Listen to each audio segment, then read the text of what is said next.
Today we're going to discuss how to improve your dialogue. Dialogue is not just quotation. It is grimaces, pauses, adjustments of blouse buttons, doodles on a napkin, and crossing of legs. Author and professor Jerome Stern made this insightful statement about dialogue. Good dialogue looks effortless, but it takes strong editing skills to make conversations come alive. Let's examine the most common flaws and learn how to tighten your dialogue scenes. Some new authors make short, choppy paragraphs, putting every sentence on a separate line. Instead, keep what one character says, does, and thinks in the same paragraph, within reason. For example, here goes. Kara released a deep breath, stepped up to the podium, and glanced at the hundreds of sullen residents demanding answers. Thank you for coming tonight. What did I mean by within reason? If the paragraph had more internal thought, narrative, and/or dialogue, and it looked too long, you could consider breaking it up. Big, blocky paragraphs aren't easy on the eyes either. Use your judgment. Aim for a nice balance of not too chunky and not too choppy. This ties into the next point. Don't allow a character to talk uninterrupted for too long. Long speeches don't sound natural. If you have a lengthy paragraph of one person speaking, look at it closely. It may need trimming, and you may need to break it up with another character's response, an action, or internal thought. Start a new paragraph for each speaker. Every time the speaker changes, it should be in a new paragraph. Real-life conversations can be boring and rambling. Eliminate most of the ums, ahs, and wells. This will dramatically improve pacing. Characters can't smile, chuckle, grin, laugh, or grimace dialogue. For example, listen to the differences between these two versions. That was funny, he chuckled. It's incorrect to use a comma here. That was funny, he chuckled. It's correct to use a period. Note the pause between the two sentences. Limit calling each other by name in dialogue. You don't have to eliminate it, of course, but it sounds stilted if characters constantly use each other's names. This conversation is name overkill. How was your day today, Nancy? It was a tough day, Bill. I got into an argument with my boss. Oh no, Nancy, that's terrible. Thanks, Bill. Use contractions such as can't, won't, shall, there, and he'd in your dialogue.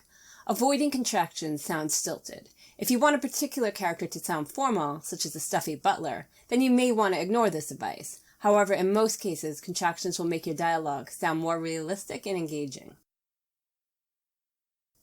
Limit adverbs in your speech tags, such as he said sadly, angrily, indignantly, bluntly, blankly, absent-mindedly, coyly, cryptically, and curiously. You can use adverbs, but include them in moderation, and make sure you're showing, not telling. Sprinkle action, internal thoughts, and body language into dialogue to demonstrate intent and emotion. This will help you to show, not tell. For example, which passage is stronger, A or B? A. Jill dabbed a tissue across the tears slipping down her mascara-stained cheek. 5 Mother's Days without her mom. Every May she hoped it would get a little easier. It never did. I feel so depressed. B. I feel so depressed, Jill said sadly. If you said A, then I agree with you. Wiping her tears and the mention of her mascara-stained cheek shows us that she has been crying. Her thoughts reveal why she is sad. In B, we're told she's sad, but since nothing else supports her statement, it lacks the same impact. However, don't be tempted to put action and thoughts in every line of dialogue. Sometimes it's best to let the dialogue speak for itself, especially if you want the conversation to move faster. Don't get too creative with your speech tags. A speech tag's main purpose is to remind us who's talking. For the most part, stick to said and asked, as they are unobtrusive. It's okay to use other speech tags occasionally, but be selective. Use them in moderation and try to pick the more subtle ones. It's fine to use an occasional replied, responded, answered, told, shouted, yelled, whispered, murmured, muttered, demanded, objected, suggested, explained, admitted, agreed, retorted, or protested. They're not as invisible as said, but they're not blatant either. If you use too many of them on a page, they will attract attention though. Some speech tags really stick out, like whined, exclaimed, inquired, insisted, assented, implored, interrogated, argued, teased, uttered, remarked, hollered, roared, bellowed, and hissed. I'd advise using them sparingly, if at all. These tags are more accepted in genres like middle-grade books, chick lit, or humorous fiction, but don't overdo it. Watch for overuse of said. Wait a minute, didn't I just recommend that you stick to said and limit other speech tags? Let me explain. The whole point of using said is because it blends in, if you don't go overboard. If you use too many saids on a page, then it jumps out at the reader and gets monotonous. When only two people are talking, it's clear who's speaking, so we just need a reminder speech tag every 4 to 5 lines. If it's obvious who's speaking, cut out some saids. You don't need them all, and this will improve the pacing and flow of your dialogue. For example, "I don't think I can keep going," Lisa said. "Sure you can," I said. "No, I can't," she said. "You have to try," I said, "for your kids." That's a lot of saids in a row.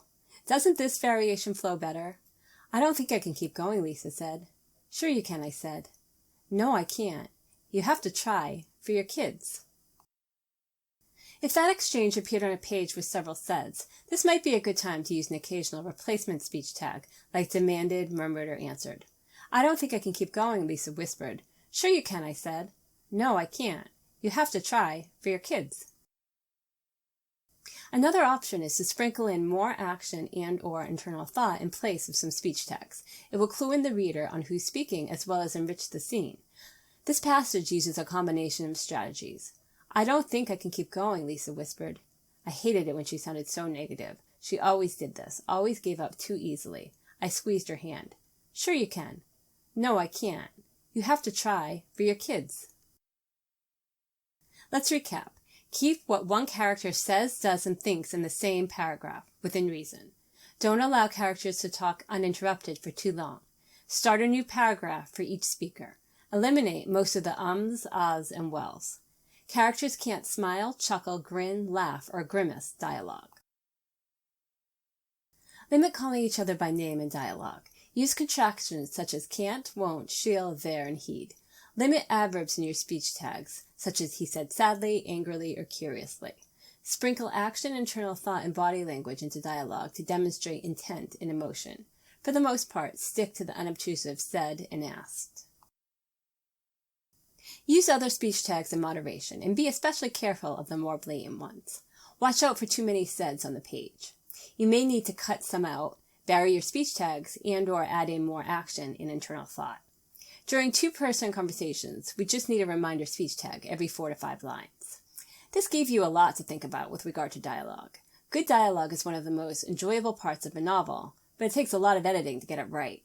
Did any of these tips resonate with you more than others? Think about how you can make your dialogue great.